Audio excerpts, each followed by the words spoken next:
இன்னைக்கு நம்ம ஸ்டாட்டிக் டைப்னா என்ன, டைனமிக் டைப்னா என்ன அப்படின்னு சொல்லி பார்க்கலாம். ஸ்டாட்டிக் டைப் அப்படின்னா எல்லா வேலையுமே வந்து இது கம்பைல் டைம்லேயே முடிச்சிடும். ஓகேவா? நம்ம வந்துட்டு ப்ரோக்ராம் ரன் பண்ணும்போது நமக்கு வந்து கரெக்டான அவுட்புட் வந்துடும். நெக்ஸ்ட் வந்துட்டு இதோட வந்து வேரியபிள் பார்த்தீங்க அப்படின்னா நம்ம டிக்ளேர் பண்ணியிருந்தோம். இப்போ ஏ அப்படின்னா முன்னாடி வந்து இன்ட் அப்படின்ற என்ன வந்து டேட்டா டைப்போ டிக்ளேர் பண்ணியிருந்தோம். எரர் இருந்துச்சுன்னா இது கம்பைல் டைம்லேயே டிஸ்பிளே பண்ணுறது எரர் இருக்கு. ஓகேவா? இதோட வந்து பர்ஃபார்மன்ஸ் பார்த்தீங்கன்னா ரொம்பவே ஸ்பீடாக இருக்கும். இதோட எக்ஸாம்பிள் ப்ரோக்ராமிங் என்னென்ன அப்படின்னு சொல்கிறேன்.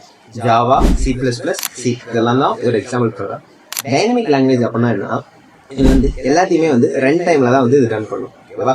நெக்ஸ்ட் வந்து இது வந்து எந்த வேரியபிளுமே நம்ம டிக்ளேர் பண்ண தேவையில்ல. இப்போ A = 10 பிரிண்ட் A அப்படின்னா டேரக்டா ரன் பண்ணுறது. அந்த மாதிரி தான் வந்து இது. நெக்ஸ்ட் பார்த்தீங்க அப்படின்னா எரர் இருந்துச்சு அப்படின்னா வந்து ரன் டைம்ல தான் நமக்கு வந்து த்ரோ பண்ணுறோம். ப்ரோக்ராம் ரன் பண்ணாதான் நமக்கு எரர் இருக்கா இல்லையா அப்படின்னு. இதோட எக்ஸாம்பிள் ப்ரோக்ராம் பார்த்தீங்க அப்படின்னா பைத்தான், JavaScript, Ruby இதெல்லாம் வந்து இதோட எக்ஸாம்பிள் ப்ரோக்ராமா சொல்றோம். For more contents, follow our page.